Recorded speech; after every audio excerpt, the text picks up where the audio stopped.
What is up, everybody? Welcome to this little video. I bought a new camera and I'm testing it, and I thought, why not make a video out of it? And well, it's pretty clear in the title what this video is about. And I have been relatively open about it. I've mentioned it in a community post and in the description of a song. But yeah, I have schizophrenia. And before we get into this, I just want to clear something up. Schizophrenia is not multiple personalities. That is dissociative identity disorder, which is a completely different thing. I just want to get that out of the way first, because the first thing people ask when I tell them I have schizophrenia is how many personalities I have, and that's a completely different thing. If you don't know what schizophrenia is, I recommend you Google it, because I can only give my lived experience, and I am not a doctor, I am not a psychiatrist, I am not really qualified to tell you what it's like for other people. I can tell you what it's like for me, and that's what I'm going to do. Because schizophrenia is a disorder where your perception of reality is a bit different. Sometimes people hallucinate or see things that aren't there, hear things that aren't there, might develop delusions, which is believing something that isn't true, but believing it with your entire brain. It's hard to explain, but you believe something that isn't true. And some people hear voices that aren't there and that talk to them and tell them to do stuff. I don't hear voices. I rarely hallucinate, but I do have delusions. My most common delusion is one that I call nuclear paranoia, which is the belief that either me or someone I love is a nuclear target and about to be nuked, so that either I or that loved one and everyone within a certain radius is going to die, which is pretty terrifying to believe. And yeah, I've had it last year, I've had it this year, and yeah, medication helps, but yeah, that's terrifying. It's just really scary to believe that you are a nuclear target and someone is after you with a nuke. That's the only way I can describe it, because that's what it is. And I take medication, antipsychotics. There is so many different medication out there, luckily, because, well, every schizophrenic has a different experience with schizophrenia. So there is a lot of different medication out there, luckily. And currently I am on 20 milligram olanzapine per day, which is a pretty heavy dose of a pretty heavy antipsychotic. And what antipsychotics do, actually, like, they block psychosis logically because they're antipsychotics, but they do that by blocking dopamine, if I'm correct. I don't know if I'm correct on that, but yeah, they block dopamine. So you're not psychotic anymore, but you can also, like, you're not rewarded for completing tasks, for eating, for doing stuff you need to do. Yeah, and 20 milligrams of olanzapine, which is what I'm on right now, according to my psychiatrist, it blocks everything. There is simply no dopamine release in my brain, no matter what I do, according to my psychiatrist. But I am going down to 15 milligrams tonight, so I should get about 20% dopamine release back. But then the nuclear paranoia might come back, might return, or something else that I experience. And this one is a little harder to explain. Are visions where a loved one dies. And why do I call them visions? Because they're based on a delusion. That delusion being that that loved one is going to die. And then my mind's eye, I see it with my mind's eye, I see them die, or I see something that hints to them being dead. Like, I can see a gravestone with their name on it in my head.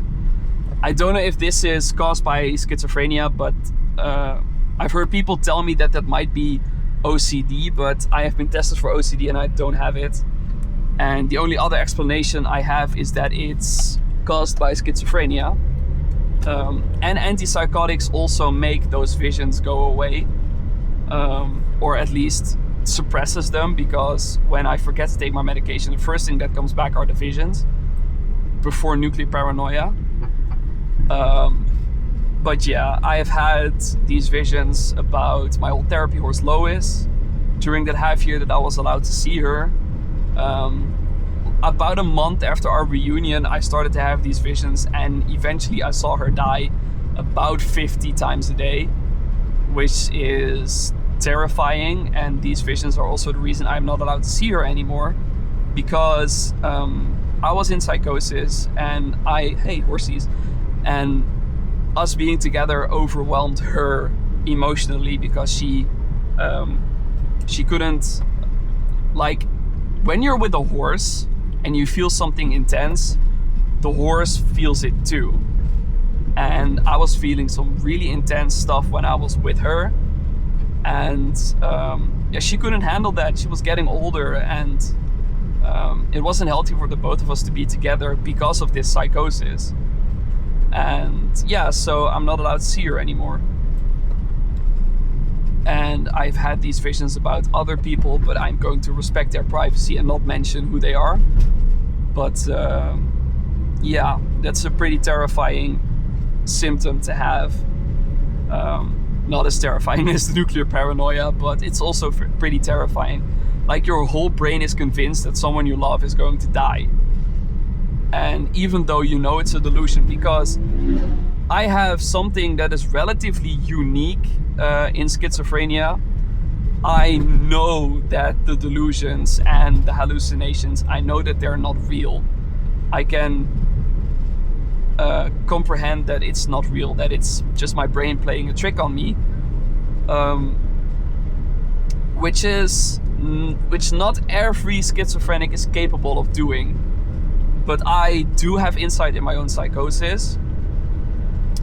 I know that it's fake, but that doesn't make it any less terrifying. And yeah, I know it's fake because I see my brain as a separate entity from me. Like, there's me, my brain, and my body, and I see them separate. I know when my brain is playing a trick on me, because, you know, no one's after me with a nuke. My loved ones aren't going to die. No one is after someone I love with a nuke. That's just ridiculous. And I can kind of debunk the delusions, but it doesn't take away the fear. So that's why I still need medication to handle, to get rid of these delusions. But yeah, that is basically what I wanted to say. I wanted to share this with you guys because this medication, it takes away joy. It's like I said, it blocks dopamine, so you no longer get rewarded for doing stuff you have to do or doing stuff that you like. And it also makes it impossible for me to basically do anything. I can still drive like this, but I don't get rewarded for it, unlike when I am not on medication or on my older medication, which blocked a lot less dopamine. And it's a 30 zone here, fuck. But I can no longer play video games on this medication. I cannot design roller coasters, which is what I used to do when I was younger. I have given up on designing roller coasters because that's the first thing that I am no longer capable of on medication. So yeah, I don't really see me doing that anytime soon. But I can also not really make music. I don't have any musical ideas. I don't have melodies in my head anymore. I don't come up with lyrics. Well, rarely come up with an idea for a song. And there's no need to worry yet, because when I was still on my old medication, I was making music like a hamster. I came up with a lot of ideas.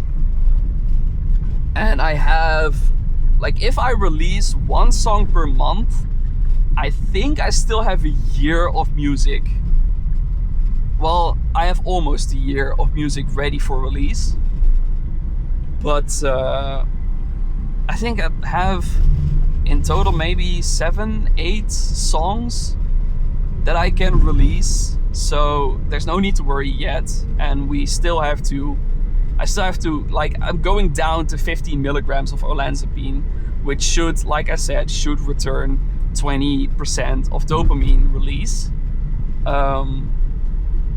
So I might be able to make music again on this new dosage. However, if that's not the case, I will probably switch to something else, go down even further, or switch to something less intense within those 8 months. So I don't know if I have to fill in with other content in the meantime, but I still have a bunch of releases ready, so there's no need to worry about that. But yeah, that's what I wanted to share with you guys, gals and pals, because I don't want my mental illness to impact what I do on a daily basis, and I don't want it to impact you guys in some way, but unfortunately it does,